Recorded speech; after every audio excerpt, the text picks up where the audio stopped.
ओम नमः शिवे ओम नमः शिवाय ओम नमः शिवाय। आप सभी का स्वागत है मेरे YouTube चैनल हिंदू पर्व व्रत कथा में। आज मैं आपको भगवान शिव के आभूषण के बारे में बताऊंगी। भगवान शिव अपने भक्तों की भक्ति से बहुत जल्दी खुश हो जाते हैं। कभी आपने गौर किया है कि जब भी हम लोग भगवान शिव का रूप देखते हैं तो आभूषण के रूप में कई सारी चीजें उभर के सामने आती है, जिसमें त्रिशूल, डमरू और नंदी से लेकर कई ऐसी चीजें हैं जो ये सोचने पर मजबूर कर देती है कि ये सब चीजें किस बात का प्रतीक है। भगवान शिव के इन आभूषणों को धारण करने के पीछे कुछ पौराणिक कथाएं और मान्यताएं भी हैं। चलिए जानते हैं इसके बारे में विस्तार से। पहला, शिव की जटाएं। भगवान शिव अंतरिक्ष के देवता माने जाते हैं। इनके द्वारा धारण की गई जटाएं वायुमंडल की प्रतीक मानी जाती है। कहा जाता है कि जब स्वर्ग से गंगा को धरती पर उतारने का उपक्रम हुआ तो यह सवाल उठा कि गंगा के इस अपार वेग से धरती में विशालकाय छिद्र हो सकता है, तब गंगा पाताल में समा जाएगी। ऐसे में भगवान शिव ने गंगा को सर्वप्रथम अपनी जटा में विराजमान किया और फिर उसे धरती पर उतारा, नहीं तो गंगा नदी पाताल में समा जाती। दूसरा आभूषण शिव का अर्धचंद्र। भगवान शिव ने अपने शिखर पर चंद्रमा को भी स्थान दिया है, इसलिए उन्हें चंद्रशेखर या सोम कहा गया है। पुराणों के अनुसार जब चंद्रमा दक्ष प्रजापति के श्राप के कारण कलंकित हो गए थे तो भगवान शिव ने चंद्रमा की तपस्या से प्रसन्न होकर उन्हें अपने शीश पर धारण किया और उनका कलंक दूर हुआ। भगवान शिव के सिर पर चंद्र का होना समय को नियंत्रण करने का प्रतीक है, क्योंकि चंद्र समय को बताने का एक माध्यम है। तीसरा आभूषण है शिव का त्रिनेत्र। भगवान शिव जी की 3 आँखें हैं, इसीलिए इन्हें त्रिलोचन कहते हैं। इसी दिव्य दृष्टि से वह तीनों काल यानी भूत, भविष्य, वर्तमान पर नजर रखते हैं। ऐसी शक्ति किसी अन्य देवता के पास नहीं है। मान्यता है कि शिव के इस तीसरे नेत्र के खुलने पर पूरी सृष्टि नष्ट हो सकती है। चौथा आभूषण शिव का सर्पहार। भगवान शिव अपने गले में सर्प धारण करते हैं, जिसे नागराज कहा जाता है, और इस नाग का नाम वासुकी है, जो भूत, वर्तमान एवं भविष्य का सूचक है।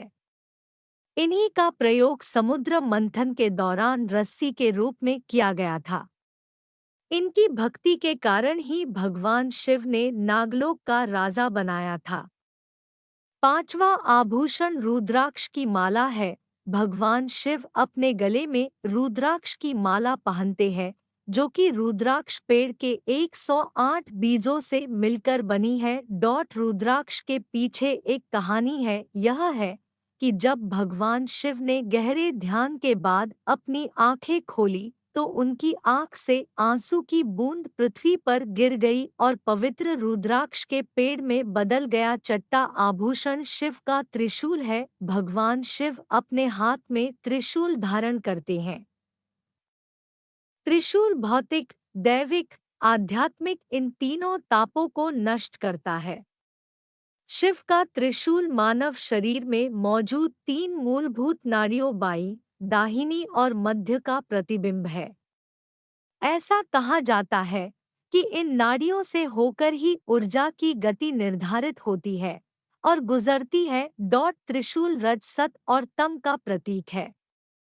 इन तीनों में सामंजस्य बैठाना बेहद जरूरी है और शिव का त्रिशूल इसी बात का प्रतीक है। 60वां आभूषण शिव का नीलकंठ है।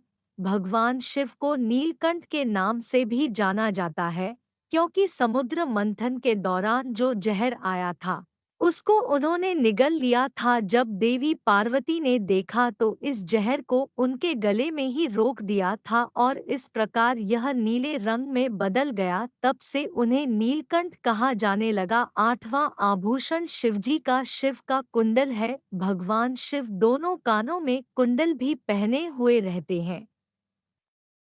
कहा जाता है कि प्रभु के बाएं कान का कुंडल महिला स्वरूप और दाएं कान का कुंडल पुरुष स्वरूप द्वारा इस्तेमाल किया गया है। दोनों कानों में विभूषित कुंडल शिव और शक्ति के रूप में सृष्टि के सिद्धांत का प्रतिनिधित्व करते हैं। नौवां आभूषण भगवान शिव का बाघ की खाल है। भगवान शिव बाघ की खाल बैठते हैं और इस खाल को पहनते भी है, जो कि यह दर्शाता है कि वह शक्ति के मालिक है और सभी शक्तियों से ऊपर है। शिव के बाघ की खाल को व्याघ्र हिंसा और अहंकार का प्रतीक माना जाता है।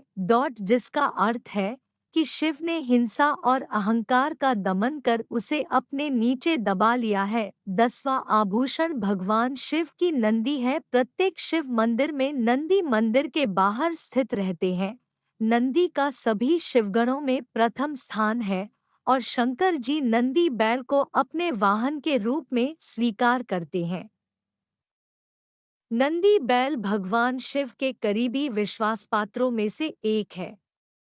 कहा जाता है कि भगवान शिव के भक्त बैल के कान में अपनी इच्छाओं को कहते हैं, जो नंदी द्वारा महादेव तक पहुंच जाती है। 11वां आभूषण भगवान शिव का डमरू है। डमरू भगवान शिव का वह वाद्य यंत्र है जिसे अक्सर उनके त्रिशूल से बांधा जाता है, इसीलिए इन्हें डमरूहस्त कहा जाता है।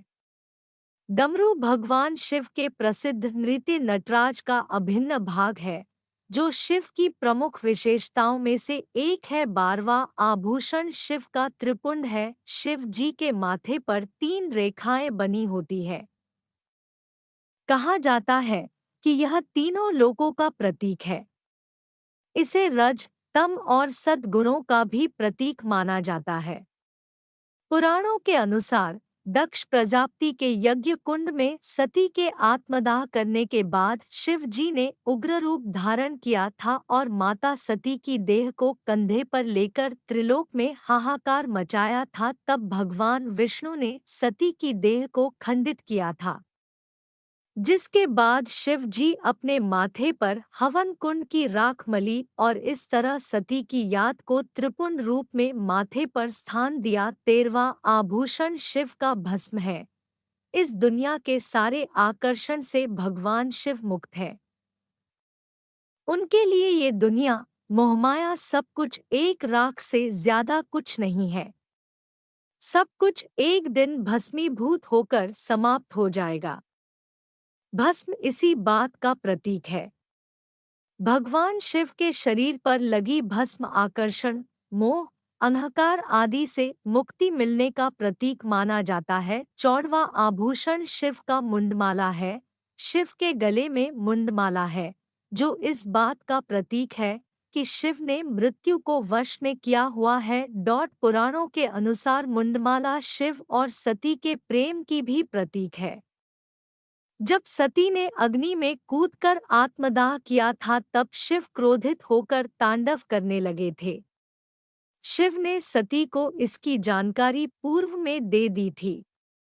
तभी शिव ने सती माता को मुंडमाला पहनने का राज बताया था। 15वां आभूषण शिवजी का कमंडल है। भगवान शिव के पास एक कमंडल भी रहता है। कमंडल में जल होता है, जो अमृत का प्रतीक है। यह संत और योगी द्वारा धारण किया जाता है। आज हमने जाने शिवजी के आभूषण कितने थे और कौन कौन से हैं। आज की वीडियो आपको पसंद आई हो तो लाइक, शेयर और सब्सक्राइब करें। धन्यवाद।